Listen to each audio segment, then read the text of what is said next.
Hello again, world history students. Today, our focus will be on the government standard. And so as we work through the government standard, we are looking for, as always, how do these governmental influences impact the world we're living in now? And even some connections into the United States government that we're going to be making here. The key questions when we look back at that master study guide and try to connect that, we're really going to focus on how does the government work? How do governments impact the people living under them? And how and why do governments change? And so as we continue to explore the Chinese government, we want to keep in mind these three key questions, as well as look for modern connections and how we can continue to see some of these elements in our world now. And there's definitely some that we do not see anymore in our world as well. So those questions are on the screen to help remind you as we're working through this. Before we can get into the government system that's really going to lay the foundations for the Chinese Golden Age, we need to look at what's going on up until that point. So China has a long history of getting in long civil wars with China. So if you're not familiar with the concept of a civil war, it's a group of people fighting against another group of people within their own country.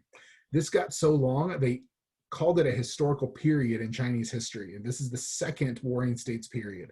And if you're running the math on those years, you're going to see this is a war that lasts 361 years.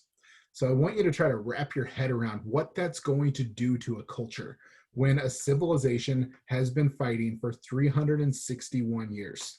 That is more than 100 years longer than the United States has even existed as a country. So you can imagine the people are used to being in a state of war. That's all they've known. That's all their parents knew. That's all their grandparents and their great-great-great-great-great-grandparents knew, is fighting in this war.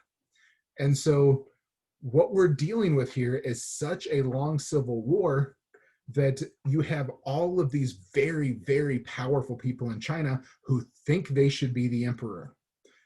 And that leads to ongoing sets of wars.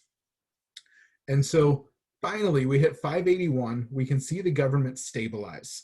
And that background of war is very important to see the type of government we're going to go to now. So when the Civil War finally ends, it's going to be by the Sui dynasty. And so the Sui dynasty, again, if you're looking at the math, this is a very short-lived family that's in charge. This is going to be just two rulers for 37 years, but it's enough that they will be able to establish peace and stability in China after that long civil war. So again, as you're following along and looking for those notes, we should be writing down right now that he established peace and stability after the long civil war. Something to think about here is, how do I make people that all think they should be the emperor, how do we get them to stop trying to be the emperor? And they're not just going to play nice. Sui Wendy, the leader who starts all this, knows they're not going to play nice. And so to keep control of China, he uses a very harsh government. So once again, to keep control of China, he uses a very harsh government. So now we have a country that has been fighting for 360 years, that is now finally starting to explore peace, even though they really don't want it yet. And so he's going to have to be really mean to be able to get things done. So any rebels, for example, he will enslave. He will often take entire villages and move them from wherever they're living into the middle of the desert as a punishment for threatening rebellion. He will cause extremely high taxes, which of course he can use to make himself even more powerful and live a life of luxury while also crippling his enemies. And so he is doing everything he can to establish this strong control over a country that thinks they should be fighting. But now we got to look deeper into how we do this. So when we look at how do we control a huge country, there are three main steps that Sui Wendy is going to use to get control of his country. The first of these is he will establish a bureaucracy. And this is a word that maybe you've seen before, maybe you haven't. I know you've seen other words that end with "crassy," which refers to the root of a rule. So ruling by. So if you think of democracy, it's rule of the people. A bureaucracy, if you're directly linking it, is ruling by the bureau. And so the United States has a huge bureaucracy that still governs a lot of what happens within our own country. And of course, we see this concept throughout history, but where it really starts to take a strong hold and become very historically significant is Sui Wendy trying to get control of China. And this will end up laying foundations for the Chinese Golden Age as we move forward. So I'm going to give you a very, very long definition that's going to sound very complicated at first. And by the time I finish explaining it, hopefully it's going to get really easy. So I want you to go ahead and write down this definition as we're hearing it, and then know that we'll make it make sense before we're done. So a bureaucracy is a government that is divided into different roles and levels. So that's the first part. Your government is divided into different roles and levels. Each has its own responsibilities. So once again, a government that is divided into different roles and levels, each with its own responsibilities and accountable to the level above it. So if you're looking at my notes, that is one big long bullet point where the government is split into different roles and levels, each with its own responsibilities and accountable to the level above it. We'll get to those little points in just a second, but I want to take us and explore just one tiny piece of a bureaucracy to show you how this works and make that definition work. So if that seems overwhelming and confusing, it's okay for now. Let's make it make sense. So the way I want you to think about this is here in the United States. We have all heard, if we've paid any attention to presidential speeches at any point in your lifetime, presidents always get on TV and talk about how they're going to make sure that every student in America gets a great education.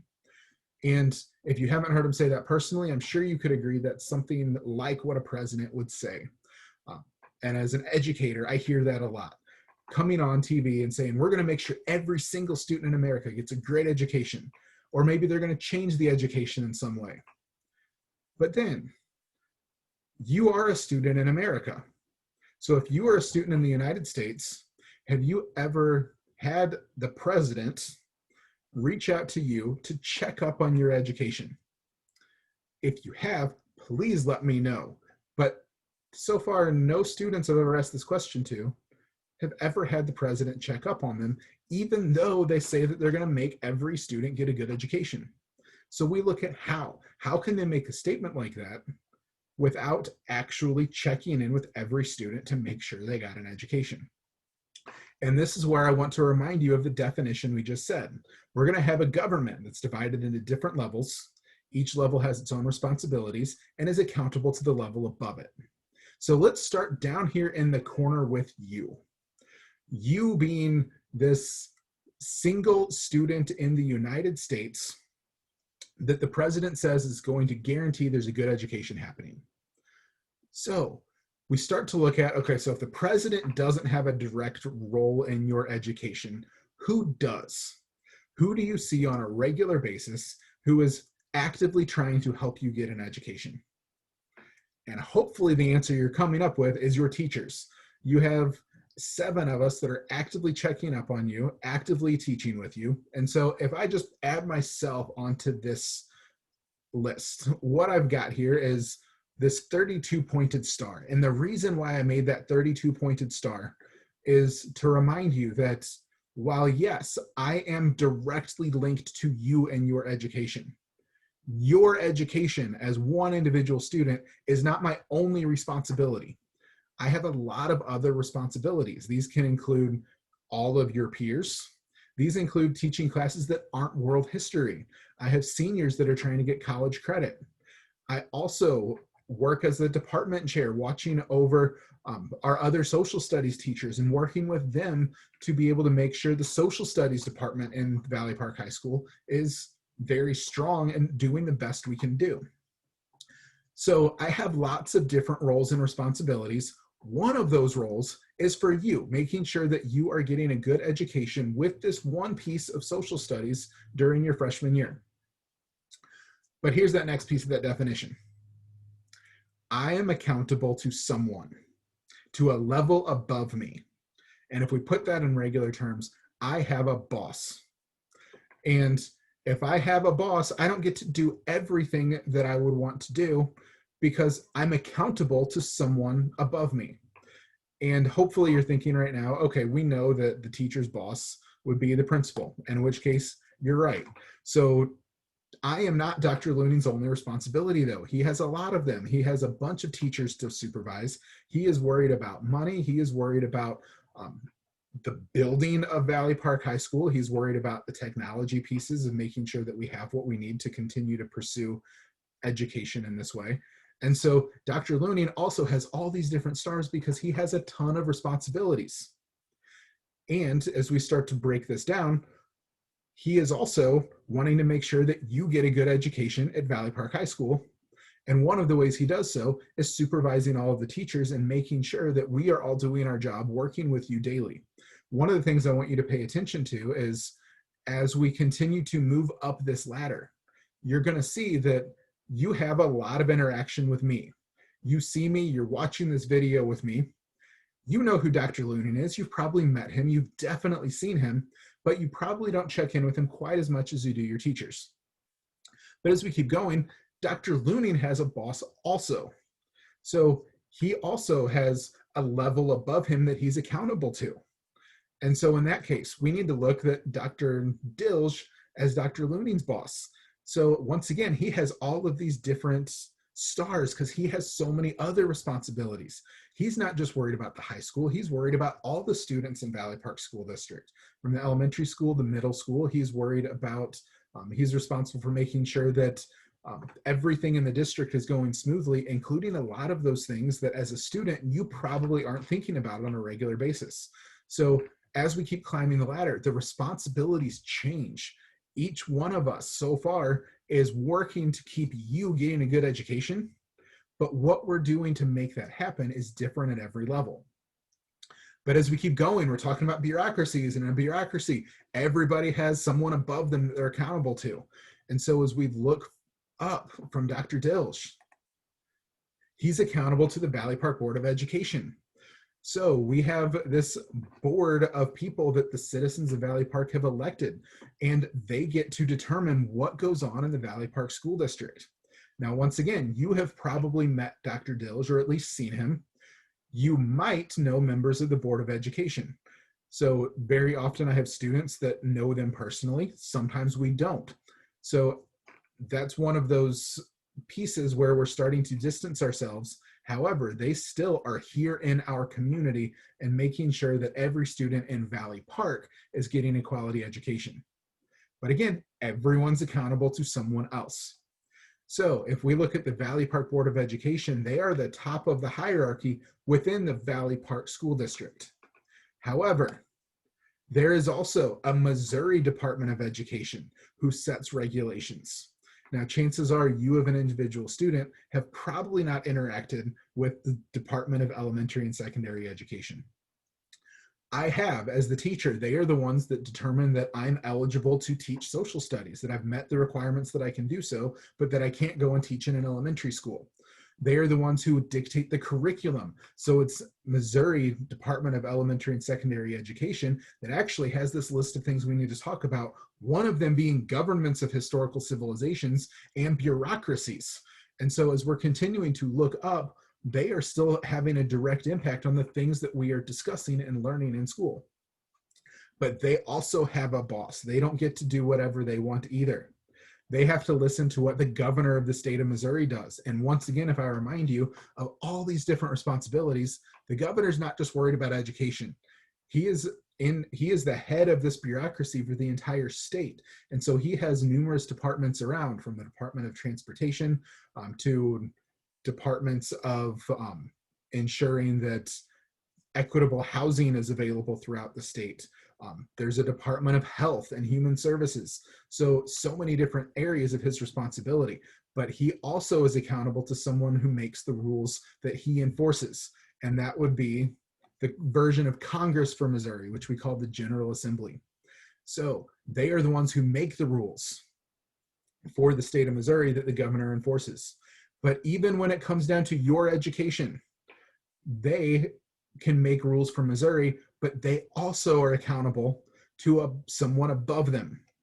So in this case, there is also a United States Department of Education who is not only worried about just Missouri, as we see everything so far, but they're worried about schools across the entire country. And we see we are almost up to that president saying we're going to take care of every student in the United States, because the U.S. Department of Education has one person in charge of it that they all are accountable to, and that's the Secretary of Education, who interacts directly with the President of the United States when it comes to educational policies. So if we revisit this, when the president comes in and says, hey, we're going to make sure every student in the United States gets a great education, what he's going to do is he's going to put that on the Secretary of Education, who's going to talk to the Department of Education, and they're going to make some plans of what needs to change. When they make those plans, the state of Missouri needs to put those into law, and then those laws need to get enforced. And once those laws are enforced, the Missouri Department of Education will spread those across the entire state. And then the Valley Park School Board and the superintendent need to work together to figure out how those new rules are going to impact education here. They will tell the building principals, who will then issue down to the teachers. And now once we are back to you getting this education. One of the other interesting things about this is because we're all accountable to someone else, that you can track where something's not happening. If we look across the country and say, well, one state has a really poor educational system, we can track this up and say, well, everything else might be working okay, but that state has a problem. If we start to go down and we're like, well, the state's good, but Valley Park High School isn't, well, then we can look down at that local level. If we say, well, Valley Park High School is awesome, but they don't know anything about history, well, then we can go down and now that problem rests on me. And so we can actually, by making sure that everyone is fulfilling their own responsibilities, we can get a lot done. So I want to revisit that definition that we wrote down from the beginning and compare this now to what we're talking about. So now, when we have a government that's divided into different roles and levels, when we considered all of these different roles and levels, that's how this just one branch to get you an education can be divided up. We said each role has its own responsibilities. And once again, that's what we're trying to illustrate through this, and each is accountable to the level above it. And so I'm trying to drive home the point that everything here, when we have a big government, we use a bureaucracy to make sure everything can get done across the entire country. China is a huge country, and so they need this element of government that can allow the emperor to make a command and have it be seen across the entire country, and he uses a bureaucracy to get things done. So as we revisit those last two little points before we move on, in this Chinese bureaucracy, as we move back to Emperor Sui Wendy, who is trying to get control of his government, this entire bureaucracy is responsible to the emperor. So the emperor is not accountable to anyone in his own bureaucracy. So if we compare that to the United States, of course, we have voters, we have Congress that keep our own government, or voters who vote for Congress and for our president, who can help keep them accountable. In this case, the emperor is the emperor, and everything is responsible, everyone is responsible to him. This is also based on the ethics of Confucius.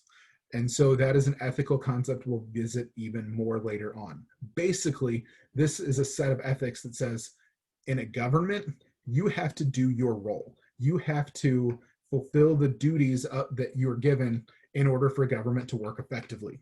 And so it's based on this ethical system that is going to be a big part of Chinese culture also.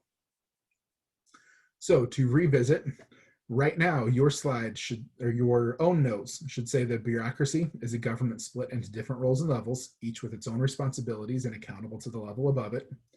That in the Chinese bureaucracy, everyone is responsible to the emperor, and that it is based on the ethics of Confucius. So one last point to leave you with bureaucracy, to show you how it looks in the real world. Here's an image of just the American Department of Health and Human Services. And we're not going to leave this up here for long, but just to show you how complicated a bureaucracy can become. But ultimately, we have one person with responsibilities that are scattered widely throughout. This would be a good time. If you need to take a break, go ahead and pause the video. We have 2 more elements of the government, and we're going to go ahead and keep pursuing through those. So if you want to stick with me, great. If not, this is a great stopping point if you want to pause and come back to finish the video a little bit later. So as we keep looking at this huge bureaucracy that now goes into place in China, we see that China realizes they need a way to make sure that the people in this bureaucracy are doing what they're supposed to do. And the other role with this is there are a lot of people who have had government roles in the enemies of the Sui dynasty. And so what the goal is to make sure we're getting really good people in government, but we also want to make sure that the people in government are going to be loyal to the emperor and not loyal to whoever may have had the job before, or whoever may have been the boss before. So they created the civil service exam system. This is a test required to become a government official in the Chinese bureaucracy. Once again, this is a test required to become a government official in the Chinese bureaucracy. This is a test based on the teachings of Confucius. So once again, it's a test focused on the teachings of Confucius. And it has really 2 main purposes. The first purpose is to make sure all government workers are educated and follow good ethics. So it was created to make sure all government workers are educated and follow good ethics. If you're not as familiar with ethics, it's basically teaching you what's right and wrong. So we want our workers to make sure they're educated. We don't want stupid people working in the government, and we don't want immoral people working in the government. And so by giving them this test that's all about ethical principles, we can make sure they get a good education, and we can make sure that they know the right thing, that they know the difference of right and wrong, and they know what they're supposed to do. The other purpose is to help break bloodlines in government positions. So they want to break bloodlines in government positions. And so that is, once again, if I have a certain position, I might have it because my dad had it, and he has it because his dad had it. And that doesn't mean that I should be in this position. That means I got it for no good reason other than I had the right dad. And so the goal is to get rid of that. We want the best person for the job in that position so that we can make sure that you're smart and you're going to follow the right thing to do. So as we start to look through this, this becomes the dominant feature of the Chinese education system. Chinese education begins to focus just on passing this test, because if you can pass this test, you are going to be set for life. You have a good government job. That is one of the best paying jobs you can get, and it's a highly respectable job. And so the education system begins to focus just on learning about the teachings of Confucius, learning about ethics and right and wrong, so that you can pass this test, get the government job, and be set for life. So from here, we have a lot of theory versus reality. And so sometimes we create things, they are supposed to work a certain way, but when we look at how it actually turns out, it doesn't work so well. And so I'd like you to actually make a side-by-side in your notes if you're able to do so. And we want to contrast the theory versus the reality here. So in theory, this test gave everyone a chance to become a government official.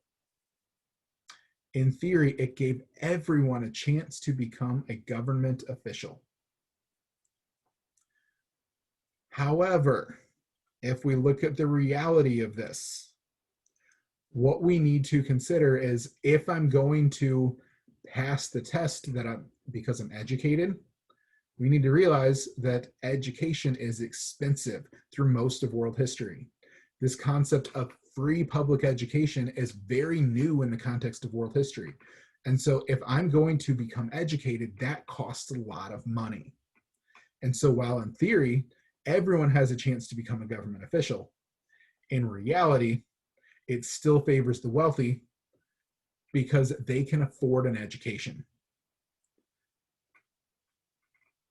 So another step that we're going to see, and yes, I'm skipping that small little bullet point, going to the next big one. Again, in theory, we can trust every government official.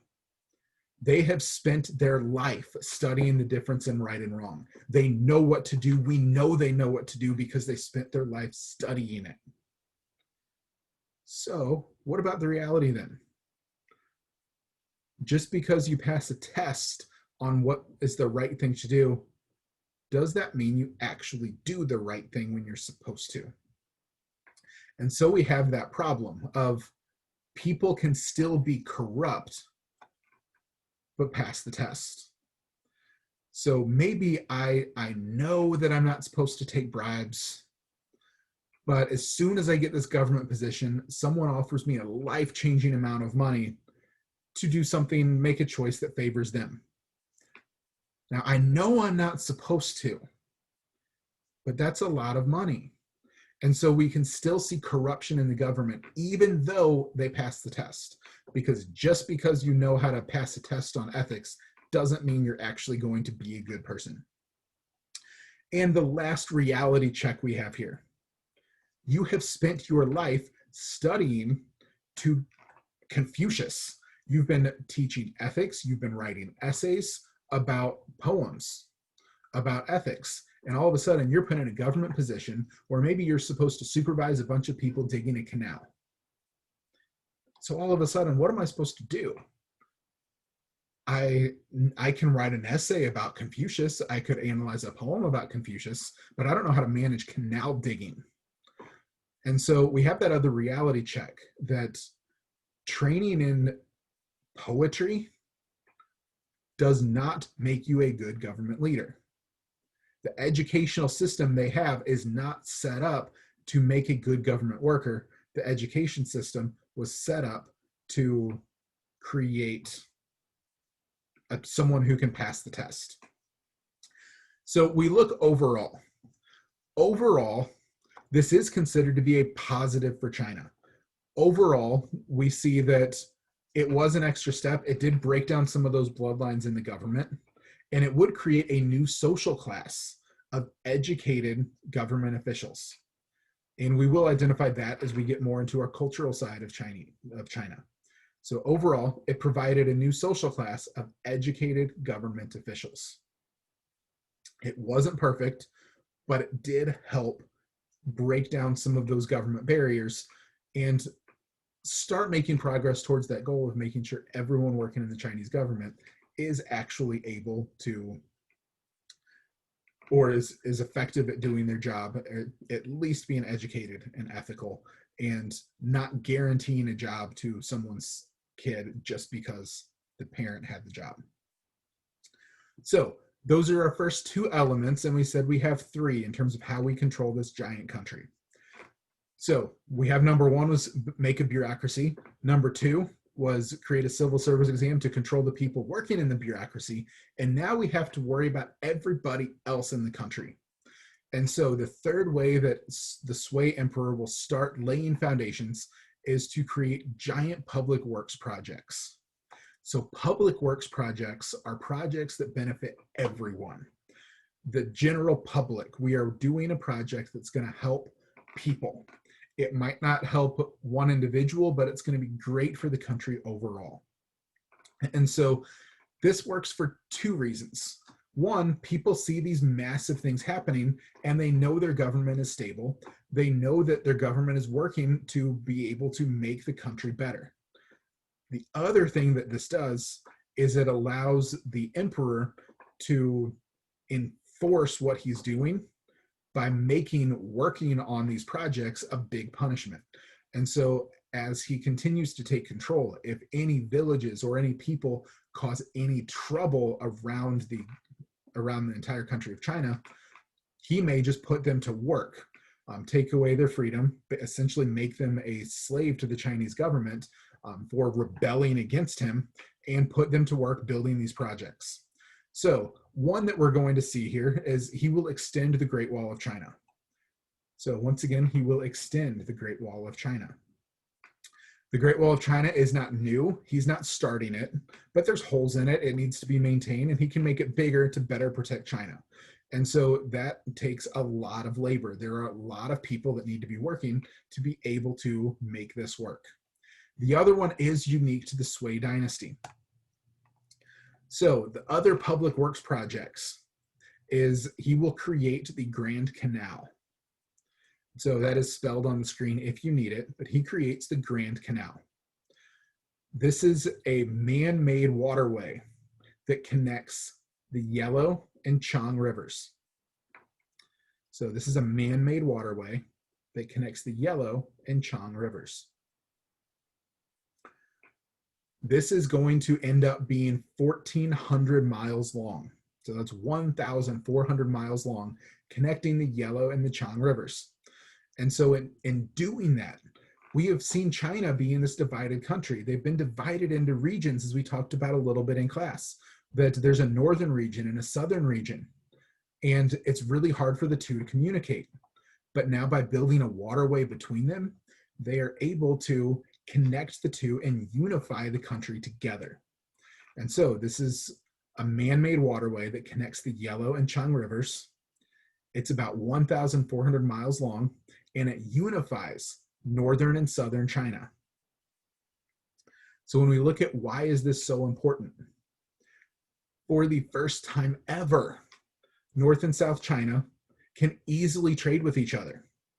And so this encourages trade between the two.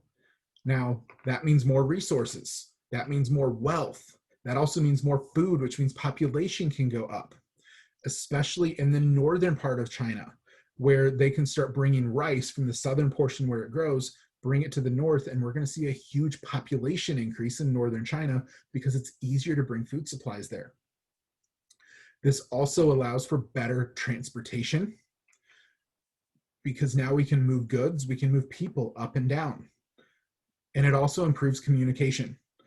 One of the last things you would want to see is one of these yellow dragon boats. And this particular image is a tourist boat right now. But there were yellow dragon boats that would be pulled up and down the river, carrying government officials who were there to inspect your village and make sure you were following the emperor's orders.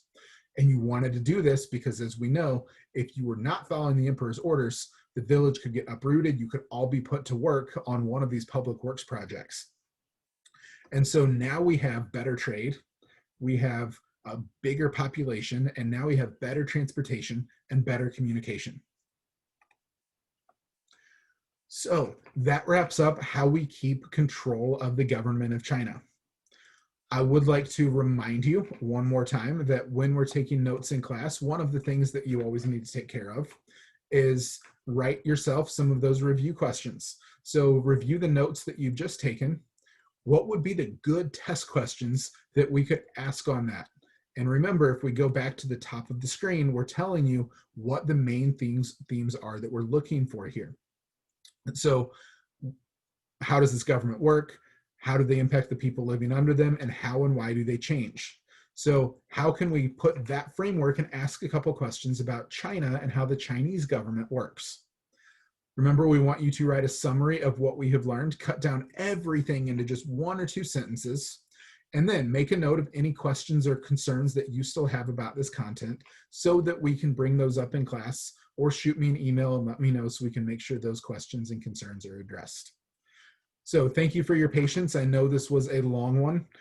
I will try to keep them a little bit shorter in the future, but the government has a lot of information that we had to cover. Thank you again for your attention. I look forward to working with you again soon.